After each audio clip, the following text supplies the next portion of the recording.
샬롬. 흑이권 9번째. 그러나 가늠한 아내는 내어 보내도 좋다고 예수가 말씀하지 아니하였느냐, 이렇게도 생각해 본다. 하지만은 그것은 내어 보내도 좋다는 것이었고 내어 보내라는 것은 아니다. 또 내어 보내라는 말이지 원수를 갚으라는 말은 아니었다. 만일 한 선생이라면 어떠한 태도를 이 경우에 취할까, 이렇게도 생각해 보았다. 한 선생 같으면 1. 사랑과 의무의 무한성, 2. 섬기는 생활, 3. 개인보다 나라. 이러한 근본 조건에서 생각을 시작할 것이다. 사랑이란 무한하지 아니하냐, 의무도 무한하지 아니하냐, 아내나 남편이나 자식이나 동포나 나라에 대한 사랑과 의미는 무한하지 아니하냐. 그렇다 하면 정선을 사랑해서 아내를 삼았으면 그가 어떠한 허물이 있더라도 끝까지 사랑하고, 따라서 그에게 대한 남편으로서의 의무를 끝까지 아니 끝없이 지켜야 할 것이 아니냐. 또 섬기는 생활이라 하면 숭이 제가 진실로 동포에 대하여 나라에 대하여 섬기는 생활을 해야 한다 하면 우선 아내에게 대하여 섬기는 생활을 하여야 할 것이 아니냐. 아내를 못 용서하고 아내를 못 섬기고 어떻게 누군지도 모르는 수많은 동포를 사랑하고 섬기고 눈에 보이지도 아니하는 나라를 사랑하고 섬길 수가 있을 것이냐. 셋째로, 만일 숭이 제가 진실로 우리를 위하여 저를 버리는 사람이라 하면 그래, 제가 해야 할 일생의 의무를 아니 돌아보고 이기적 개인주의와 같은 행동을 하다가 저한 몸을 장사해 버릴 것이냐. 만일 한 선생 모양으로 생각한다 하면 이러한 결론에 도달할 수밖에 없을 것이다. 이렇게 숭은 생각하였다. 사흘 동안 고민한 결과로 이러한 결론에 다다랐다. 이에 그는 곧 김갑진에게 편지를 썼다. 김군, 나는 형이 내 아내에게 대해서 한 모든 허물을 용서합니다. 또 형으로 하여금 친구 의리를 저버리고 간통의 죄를 짓게 한 내 아내의 허물도 용서합니다. 형이 내 아내에게 보낸 그 옳지 못한 편지도 내가 이 편지를 쓰고는 불살라 버릴 터입니다. 그러니 다시는 내 아내에 대하여 죄되는 생각과 일을 하지 말기를 바랍니다. 그리하고 형만한 재조와 포부를 가지고 지금의 생활을 버리고 동포를 위한, 나라를 위한 새 생활을 하는 이가 되기를 바랍니다. 이 편지를 써놓고 숭은 갑진의 편지를 불사르려 하였다. 그러나 갑진에는 일종의 유혹이 있었다. 그것은 이 편지를 정선에게 보이자는 것과 또 후일에 힘있는 증거를 삼자는 것이었다. 숭은 성냥을 그어서는 끄고 그어서는 끄기를 3번이나 하였다. 그러다가 4번 만에 숭은 나의 약하며 하고 그 종이 조각을 태워버렸다. 그 종이 조각이 다소재가 되어 쓰러질 때에 숭의 마음은 흐렸다가 맑아지는 것 같았다. 갑진의 편지를 불살라 버린 숭은 대단히 유쾌한 생각으로 저녁을 먹었다. 그리고 이발소에 가서 머리를 깎고 목욕을 하고 돌아와서 마치 몸과 마음의 때를 다 씻어 버린 듯이 기쁜 마음으로 자리에 누웠다. 마음 한편 구석에 뭉켜 있는 무엇을 숭은 아무쪼록 못 본 채 하려 하였다. 숭은 여러 날의 노심과 피곤으로 잠이 들려 할 때에 전보 받으오 하고 대문 두드리는 소리에 깨었다. 명조 칠시 작전이라는 것이다. 정선이가 며칠 숭을 기다리다가 할 일 없이 올라오는 것이었다. 이튿날 숭이가 잠을 깬 것은 5시였다. 잠이 깨어 어제 갑진의 편지를 불사를 때에 맛보던 유쾌하던 생각은 훨씬 줄어버렸다. 마치 목욕탕에서 깨끗이 씻은 몸에 밤새에 무슨 분비물이 생겨서 몸이 끈끈한 모양으로 마음에도 영혼에도 무슨 분비물이 생겨서 텁텁해진 것만 같았다. 숭은 세수를 하고 뒷곁에 나아가 운동을 하므로 이 흐릿한 기분을 고치려고 애를 썼다. 숭은 무엇에 내려눌리는 듯한 뭔가 맘을 억지로 책찍질해서 정거장애를 걸어 나갔다. 무한한 사랑, 무한한 용서, 무한한 의무, 무한한 사랑, 무한한 용서, 무한한 의무, 섬김, 나를 죽임, 섬김, 나를 죽임, 무한한 사랑, 무한한 의무. 이렇게 숭은 걸음걸음 중얼거려서 마음을 덮으려는 질투의 구름, 미움의 안개를 쓸어 버리려 하였다. 아직 전깃불이 반짝반짝하였다. 텅 빈 전차들이 잉잉이 소리를 내며 빛나지 않는 머릿불을 내어 두르며 달아났다.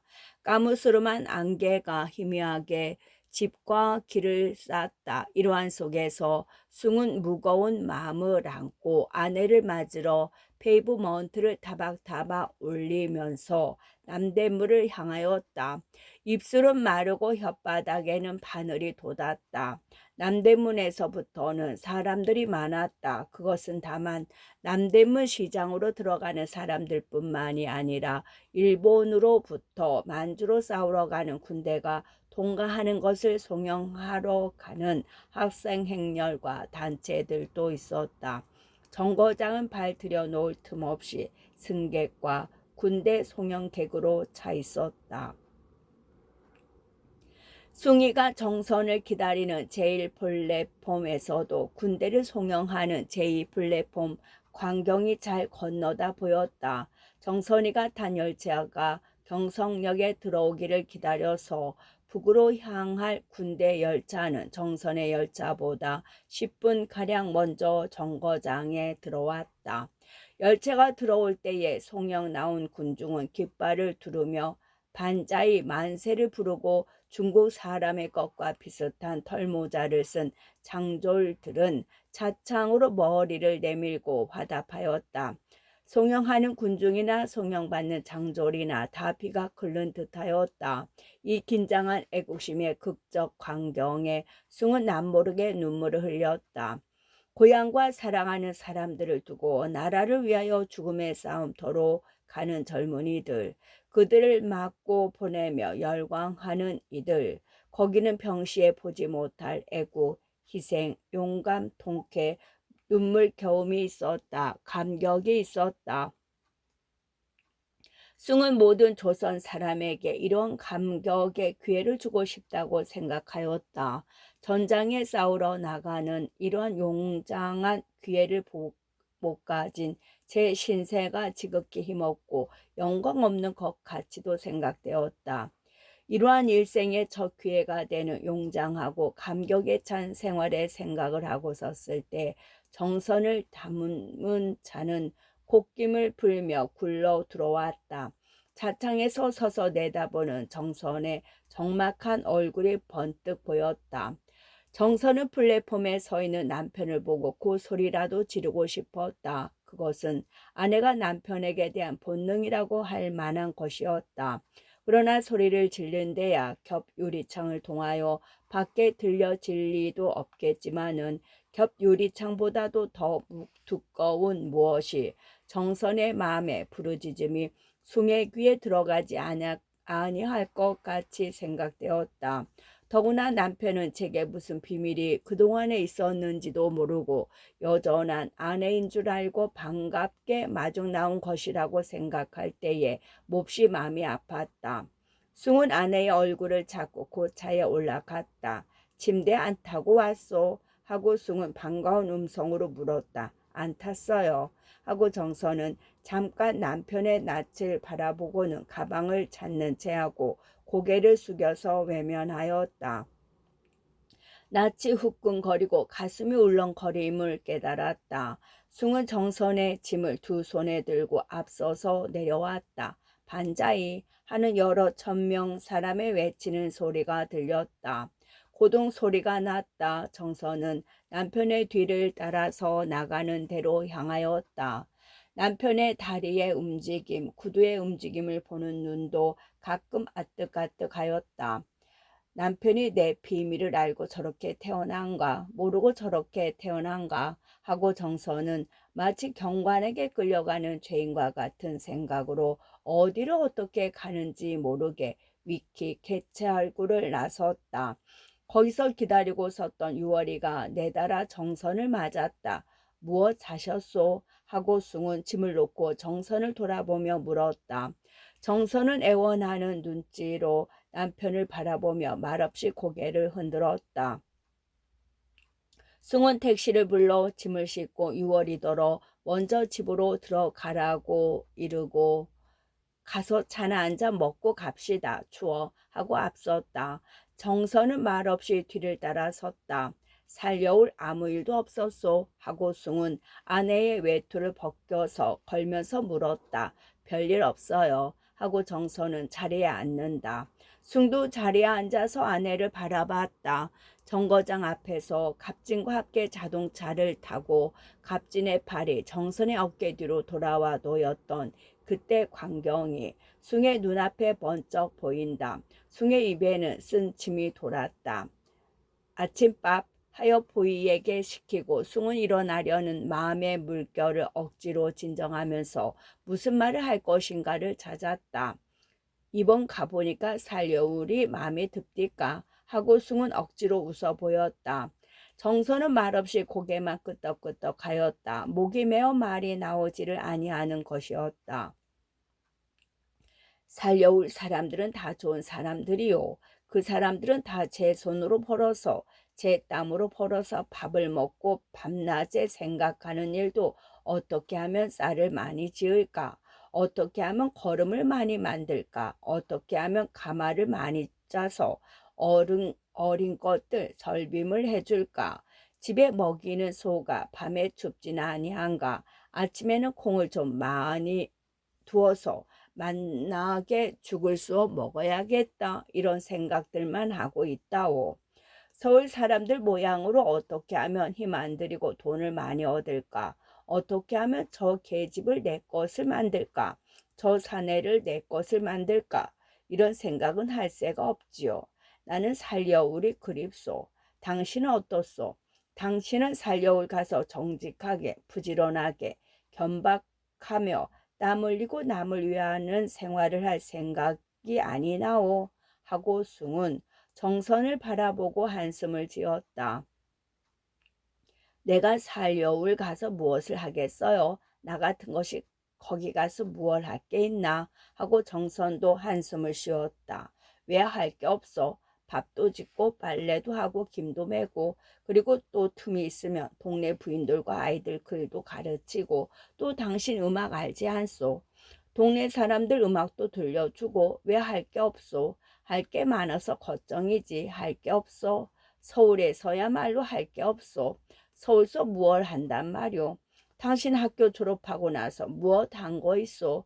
당신만 아니지.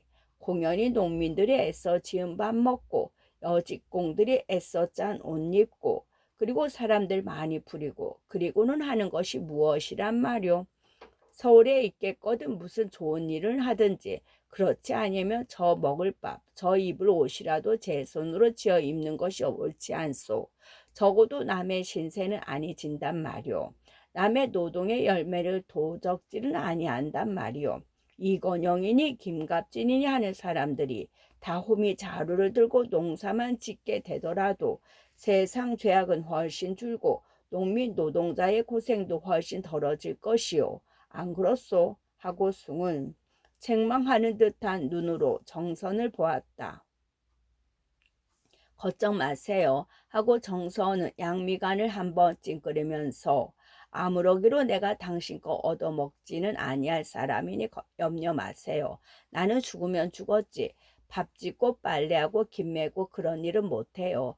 우리 조상은 500년 내로 그런 전한 일을 해본 적이 없어요. 당신의 집과는 달라요. 하고 견딜 수 없는 모욕을 당하는 듯이 바르르 떨었다.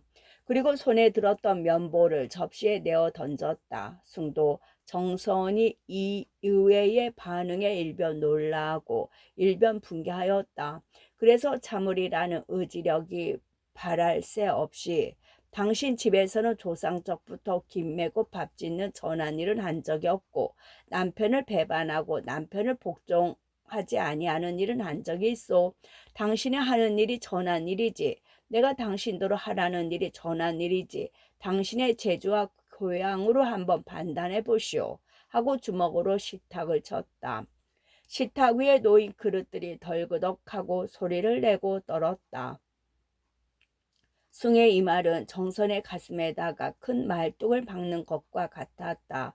정선은 잠시 숨이 막히고 눈이 아뜩하였다. 그러면 남편은 내 비밀을 아나 하는 한 생각이 정선의 신경을 마비해 버리고 말았다. 식탁을 치는 소리에 보이가 뛰어와서 왜 부르는가 하고 명령을 기다렸다. 숭은 커피로 말고 홍차로 하고 시키고 남은 면보에다가 버터를 득득 발랐다. 여자에게는 영혼이 없다. 여자에게는 이성이 없다. 하는 옛사람들의 말을 숭은 생각하였다.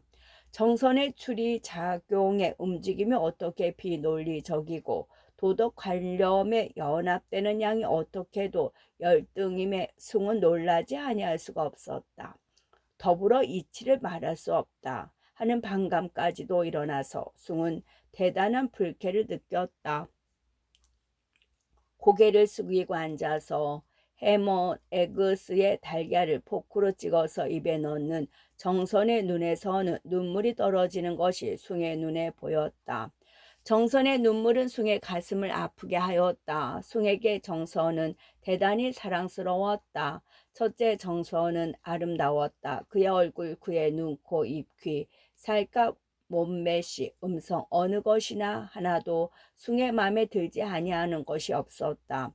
정선의 손이 백납으로 빚어 놓은 것 같고 그 손톱들이 연분홍빛으로 막지게 빛나는 것도 아름다웠다. 원체로 말하면 숭은 이러한 손을 미워해야 옳을 것이다. 그것은 이러한 손은 놀고 먹는 계급의 손이 까닭이다. 그야말로 500년 놀고 먹은 씨가 아니고는 이러한 손을 가질 수 없을 것이다. 그 손은 검은 고추를 고른다든가 피아노 건반이나 누르기에 합당하고 바늘을 잡기도 맞지 아니할 것 같았다. 만일 그 손이 한 해 겨울만 진일을 한다고 하면 한 해 여름만 김을 맨다고 하면 그 아름다움은 영영 잃어버리고 말 것이다. 숭에게 정선이 이렇게 아름다운 것이 괴로웠다. 그의 맘도 몸 모양으로 아름다웠으면 얼마나 좋을까 하였다.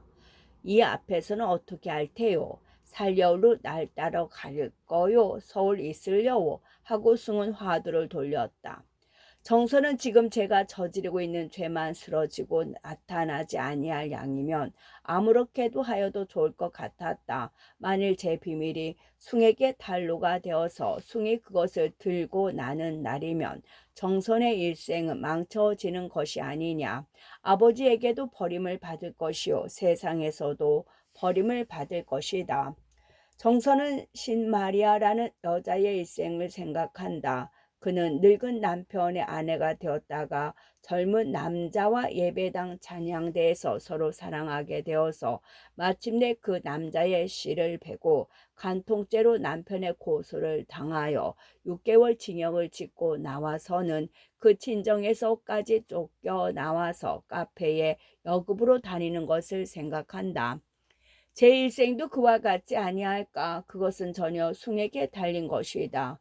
정서는 숭의 인격을 믿는다. 만일 제가 회개만 하면 숭은 아마도 저를 용서하고 제 허물을 다 감추어 주고 아내를 사랑해 줄 것을 믿는다. 그러나 또 한편으로는 숭을 무서워한다. 그것은 숭에게는 무서운 의지력이 있고 고구려 사람다운 무기가 있어서 한번 작정하면 물과 불을 가리지 아니하는 한 방면이 있는 것이다. 물불을 가리지 아니하는 한 방면이 있는 것이다. 만일 숭이 실행을 아내의 죄에 대하여 이 고구려 기운을 내는 날이면 저를 간통죄로 고소하기 전에 단박에 죽여 버릴지도 모른다. 정서는 그것이 제일 무서웠다. 이에 관계를 따지면 정서는 아무리 하여서라도 숭에게 갑진과의 비밀을 알리지 아니하는 것이 상책이었다. 그러나 이 비밀을 남편이 알았는지 아니 알았는지 그것을 알 도리가 없었다. 만일 숭이 그 비밀을 알았다 하면 아무쪼록 제 태도를 부드럽게 해서 숭의 사랑과 인격에 하소할 길밖에 없었다. 그래서 남편과 같이 집에 들어온 뒤에도 어떻게 하면 그 눈치를 알아낼까 하고 그것만 애를 썼다. 숭은 집에 돌아온 뒤로는 도무지 정선에게 대해서 아무 말도 없었다. 살 여울로 가겠느냐 말도 묻지 아니하였다. 그리고 고등법원에 제출할 상고 이유서를 쓴다 하고 사랑에 들어박혀서 나오지 아니하고 자리도 사랑에 깔게 하였다. 그리고 마치 정선에게 무슨 소리가 나오기를 기다리고 있는 것 같이 정선에게는 보였다. 이래서 초조한 정선을 혹시나 갑진이가 찾아오지나 아니할까, 무슨 변지나 와서 숭의 눈에 띄지 아니할까, 잠시도 마음이 놓이지 아니하여서 어떻게 틈을 내어서 갑진을 한번 만났으면 하고 애를 썼다. 그것은 보고 싶어 만나자는 것이 아니라 이 비밀이 단로되지 않도록 대책을 의논하기 위한 것이었다. 정선이 아무리 갑진과 서로 만날 기회를 엿보나 기회는 만만치 아니하였다. 그렇다고 갑진에게 편지를 보내어 갑진에게 필적을 남겨놓을 용기도 없었다. 전화가 오면 혹시 갑진에게서 오나 편지가 오면 혹시 갑진에게서 오나 정선은 마음을 졸였다. 숭이 재판소에 가던 날 정선은 이것이 최후의 기회라 하고 옷을 떨쳐 입고 집을 나가서 길에서 호로 씌운 일러거 한 채를 집어타고 제동 김남작댁을 찾아갔다. 번지도 모르고 김남작을 찾은 아는 이가 없었다. 김갑진을 찾아도 아는 이가 없었다. 제 꼴이라고 부르지만은 정말 제동인지 가회동인지도 알 수가 없었다. 정선은 마침내 인력거를 보내고 걸어서 이 집 저 집 문패를 뒤지기 시작하였다. 그 꼴이 심히 창피하였으나 그것을 가릴 여유가 없다. 아무리 하여서라도 갑진을 만나지 아니하면 아니 된다. 정선은 마침내 파출소에 가서 김갑진의 주소를 물을 용기까지 내었다. 순사는 어떤 젊은 미인이 이 유명한 불량자를 찾는가 하고 번지 적은 책을 뒤적이면서 그 사람은 왜 찾으시오? 하고 심술궂게 물었다. 정선은 얽김에 친척이야요 하고 대답하고 낯을 붉혔다. 친척? 친척인데 동네 이름도 몰라요 하고 흥미를 가지고 묻는다. 시골서 와서 제 꼴이라고만 압니다 하고 정선은 거짓말을 하였다. 김갑진이란 사람은 몇 번지요? 이 사람 집에는 웬 일이 번지도 모르는 젊은 여자 친척이 많담 하고 순사는 책을 덮어 놓으면서 정선을 한 번 더 훑어본다. 정선은 얼굴에 모닥불을 끼얹는 듯함을 깨달으면서 고맙습니다. 한마디 던지고 파출소에서 나와서 순사가 지시하는 번지를 찾았다. 그것은 남작 대감의 아들이 사는 집이라고는 상상할 수 없이 초라한 집이었다. 그래도 양반집이라 대문 중문은 분명하고 또 사랑 중문이라고 할 만한 문도 행정만은 있었다. 형정만은 있었다. 대문 안에를 들어서서 두리번거리니 행랑에서 어떤 어머니 아이를 안고 문을 열고 내다본다. 김갑진 씨 계시오? 하고 아무쪼록 태어난 모양을 지으며 물었다. 네, 사랑 서방님이요. 하고 어멈은 서양식 헌문을 사다가 달아놓은 문을 가리켰다. 손님 아니 오셨소? 하고 정선은 주밀하게 물었다. 안 오셨나 본데요. 감기로 편찮아 누우셨나 본데요. 들어가 보세요. 여자 손님들도 오시는걸요. 하고는 한 번 더 이상한 손님을 흩어보고는 문을 닫고 우는 애를 달랜다. 정선은 사랑문을 열었다. 그것은 쉽게 안으로 열렸다. 무엇라고 찾나? 김선생 계셔요. 하고 용기를 내어 불렀다. 거 누구 용자야? 하고 영창을 열어 제치는 것은 갑진이었다. 금방 자리에서 일어나는 사람 모양으로 머리가 부시시하고 꾸깃꾸깃한 베드롭을 입었다. 이거 누구야? 하고 제 아무리 갑진이라도 이 이외의 방문객에는 놀라는 모양이었다.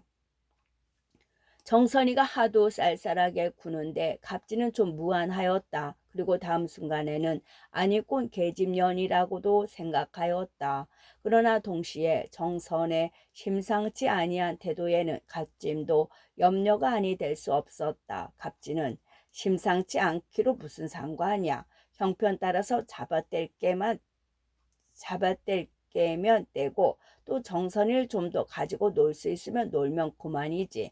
먹을 것을 가지고 온다면 데리고 살아도 해롭지 않고 적더라도 오늘 심심한데 이왕 찾아온 정선이니 빨 수 있는 대로 단물을 빨아 먹는 것이 유리하다. 물론 오류장 한 번에 벌써 김은 많이 빠졌지만은 이런 생각을 하며 갑진은 정선을 어떤 모양으로 취급할까를 하느라고 한참이나 말이 없었다. 정선도 갑진을 찾아오기는 하였지만 도무지 말이 나오지를 아니하였다. 남의 아내로서 간통한 김갑진을 찾아와서 본 남편 속일 의논을 하게 된 것은 고등교육까지 받지 아니하더라도 여자로 그리 유쾌한 일은 아니었다. 우리 집에서 올라오셨어요. 하고 정선은 마침내 먼저 입을 열었다. 우리 집이라니? 하고 갑진은 다 알아들으면서도 슬쩍 시치미를 뗐다. 변호사가 올라오셨어요. 오늘이 고등병원에 공판이 있는 날이 되어서 하고 정선은 갑진이가 시침이 떼는 것이 미우면서도 한 번 더 설명하였다. 그거 잘 됐고요. 축하합니다. 하고 갑진은 그래서 그 기쁜 말씀하러 날 찾아왔소. 변호사가 왔으면 어떡하란 말요. 하고 정선을 힐난하는 듯한 어조다. 변호사가 올라오셨으니 내게 편지를 하시거나 전화를 거시거나 찾아오시거나 하시지 말란 말씀이하여 하고 정선은 정색하고 말하였다. 이것으로 정선은 할 말을 다 한 것이었다. 이제는 돌아가리라 하고 일어서려는 것을 갑진은 치맛자락을 잡아 당겨 앉힌다. 노세요. 이게 무슨 짓이야요. 하고 정선은 큰 욕을 당하는 듯한 분함을 깨달았다. 그렇게 노열 게 있어. 하고 갑진은 유들유들한 태도를 지으며 치맛자락을 좀 잡아 당기었기로 그렇게 노여실 거야 있어. 정선이가 다른 사내 앞에서는 얌전을 빼는 것도 좋겠지만은 내게 대해서야 내야 치맛자락 아니라 속꽃자락을 끌었기로 노였게 있어. 자 앉으오. 하고 기어이 치맛자락을 끌어 앉히고 나서 그래 당신은 숭이 녀석한테 우리들의 연애를 감쪽같이 숨길 작정이요 하고 픽 웃는다. 에구 망치케라 연애란 또 무예야 하고 정선은 아기 난판의 모든 것을 다 잡아뗄 생각이다. 이런 변 보았나 하고 갑진은 세상이 들어라 하는 듯이 어성을 높이며 요새 고등학교 받은 현대 여성의 연애 관 어디 좀 들어볼까. 우리네 무식한 구식 남성은 당신과 나와의 관계쯤 되면 연애로 하는데 그럼 좀 더 무슨 일이 있어야 연애가 되는 것이오. 당신의 이른바 영과 육과 둘로 갈라서 아무리 육에 합했더라도 영만 합하지 아니하면 연애가 아니라 논법이로 그려. 자 어디 우리 정선이 연애 좀 받아봅시다 그려. 하고 갑진은 고개를 이리 저리 기웃하고 정선을 놀려 먹었다. 정선은 손을 들어서 이 악마 같은 사내의 뺨을 10번이나 갈기고 싶었다. 정선이가 칼날 같은 눈으로 노려보는 것을 보고 갑진은 서방지를 할지언정 남편을 속여서야 쓰나 했으면 했노라고 하구려. 그래서 숭이 녀석이 이혼하자고 하거든 얼씨구나 좋다고 해 주어 버리지. 그리고 나하고 삽시다 그려. 해먹을 것이 없거든 우리 카페나 하나 낼까? 당신은 마담이 되고 나는 글쎄 무엇이 될까? 지배인이나 될까? 아니 싫어. 반뚜가 되면 뒷방에서 치부나 하고 앉았게. 우리 정선이는 어떤 논팽이하고 손을 잡는지 알지도 못하고 하하하. 그야 카페 해먹는 신세에 옆편네 손과 손님에게 아니 줄 수 없지만은 도무지 우리 정선이가 한번 서방을 배반한 버릇이 있는 바람둥이가 되어서 내님이 장이 마음을 못 넣을 걸 하하하. 안 그래? 하고 번개같이 달겨들어서 정선은 거의 반사적으로 손을 들어 갑진의 뺨을 갈겼다. 그 소리가 절컥하고 매우 컸다. 갑진은 전기에 반발되는 물체 모양으로 입을 벌리고 뒤로 물러 앉았다. 베드롭 자락이 젖혀지며 덜 많은 시커먼 다리가 나타난다. 옳지, 사람을 때린다. 하고 갑진은 정선이가 손으로 때린 뜻을 정선의 눈에서 알아내려는 듯이 뚫어지도록 들여다봤다. 그는 그의 성격이 한 규통에는 천진스러운 일면을 나타내 보이고 있었다. 정선은 벌떡 일어나서 옷소매로 입다. 마치 입술에 묻은 내가 어쩌다가 저런 악마에게 걸렸어. 하고 정선은 발을 동동 구르고 울었다. 옳지, 인제 와서. 하고 갑진은 정선에게 얻어맞은 뺨을 만지면서 빈정대었다. 흥, 되지 못한 게 이제는 나까지 배반하러 들어. 허숭이를 배반하고 김갑진을 배반하고 그 다음에는 또 누구? 오, 이건영이란 놈이 자주 정동 근처로 나다니더라니. 해도 안 될 걸 내나 하길래 저하고 카페라도 내자고 그러지. 건영이 따위에 어림이나 있나. 세상이 무서워서 비겁해서 대관절 숭이 놈한테 간통 고소를 당하더라도 눈썹 하나 까딱 안 할 나와는 다르거든. 실컷 그만두어 가고 싶은 대로 가란 말이야. 건영이 놈하고 붙든지 호떡 장사 호인 놈하고 붙든지 내가 아랑곳 할 게 아니란 말이다. 내란 사람은 어떤 계집이든지 서시 양태진이란 또 말이야. 꼭 한번 건드리면 다시 돌아볼 생각도 없는 사람이란 말이다. 한번 건드린 계집이한테 다 책임을 진다면 내 몸의 털을 다 뽑아서 참 불경에서 나오는 말 같구나. 내 몸의 털을 다 뽑아서 책임을 수를 놓아도 다 못 놓는단 말이야. 이건 왜 이래 괜히 시리. 오, 숭을 속이고 감쪽같이 허숭 부인입시오 하고 학교에도 다니고 예바에 당해도 점자를 빼보시게. 그런 소갈머리를 가지니까 계집이란 하등 동물이란 말이야. 허기야 학교시오 예바당 입시오 하는 숙녀들도 정선이보다 나은 년이 몇이나 되는지 모르지만은 어째서나 여자란 속임과 거짓으로 빚어 만들었단 말이다. 우리 같은 사람은 그런 줄을 알고 여자를 대하니까 그렇지. 숭이 같은 시골뜨기 숲보기 녀석들은 여자를 하늘에서 내려온 천사나 같이 알고 무릎을 꿇고 있다가 소금 오쟁이를 치는 것이거든. 그래도 정선이 숭이놈도 노상은 바지 저고리만은 아니거든. 무엇 하나 보여줄까? 내가 그걸 어디 두었더라. 그 속에 편지를. 하고 일어나서 무엇을 뒤진다. 갑진은 책상 서랍을 빼어 동댕이를 치고 양복 저고리를 내려서 이 주머니 저 주머니 뒤져보고는 획 내던지고 마치 가택 수색하는 순사 모양으로 한참 수선을 떨더니 마침내 제가 입고 있는 베드롭 주머니에서 옥색 봉투 하나를 꺼내어 무슨 훌륭한 것을 자랑이라 하는 듯이 알맹이를 빼어서 정선에게 내어 던졌다. 정선은 봉투 뒤 옆에 박힌 것을 보고 그 편지 글씨가 숭의 것인 것을 알았다. 정선은 무서운 것을 얘기하는 마음으로 그 편지를 내려 읽었다. 정선이가 갑진이하고 오류장 갔던 것을 안다는 거, 갑진이더러 다시는 정선을 가까이 하지 말라는 거, 갑진의 허물을 용서한다는 거, 갑진이가 정선에게 보낸 편지는 불살라 버리겠다는 것 등이었다. 정선은 오직 정신이 아득함을 깨달았다. 그 편지를 한 손에 든 채로 얼빠진 것 같이 갑진을 바라봤다. 갑진은 정선이에게 그 편지를 다 읽기를 기다리고 있다가 정선이가 저를 바라보는 것을 보고 자 보아요 놈팽이가 숭이 놈이 노상 숭맥은 아니라니까. 허기야 그놈이 내가 정선이에게 한 편지를 받아보았단 말이야. 어젯밤 오류장 생각은 참 못 잊히겠다고. 숭이 녀석이 오기 전에 또 한번 만나자고 했던가. 원 그런 말. 오류장 댕겨온 이튿날 몸살이 나서 들어 누웠으니까 우리 정선이 생각이 나서 못 견디겠더라고. 그래서 좀 오라고 한 편지란 말이야.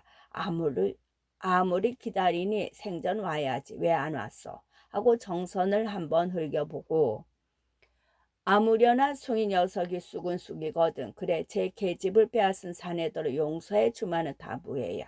나 같으면 다른 놈이 내 계집의 손문만 한번 건드려도 그놈을 당장에 물고로 내고 말 텐데. 글쎄 그런 못난이가 어디 있어. 꼭 오집쟁이지기 안성맞춤이야. 게다가 또 시큰둥하게 시리 내 죄는 다 용서할 테니까 증거품 될 편지는 불살라 버리겠다고. 그게 다 쑥이 거든. 그 편지를 왜 불을 살라버려. 글쎄 제게 유리한 적에 증거품을 제 손으로 인멸을 해. 그리고 변호사 노릇을 해먹어. 오쟁이 치고 하하 하고 혼자 수없이 짓거리다가 문득 잊었던 무엇을 생각해 내는 듯이 아참 그래 그 숭을 가리키는 말. 쑥이 정선이 보고 뭐라고 해 하고 그래도 얼마쯤 염려되는 표정. 그 못난이가 아무 말도 못하겠지. 그깟 놈 뭐라고 말썽 부리거든 내게로 와요. 그런데 그놈이 내 편지를 정말 불을 살랐는지 알 수 없거든. 제 말대로 정말 불을 살랐으면 땡이지만 이놈이 그것을 움켜쥐고 있으면 걱정이란 말이야. 끝.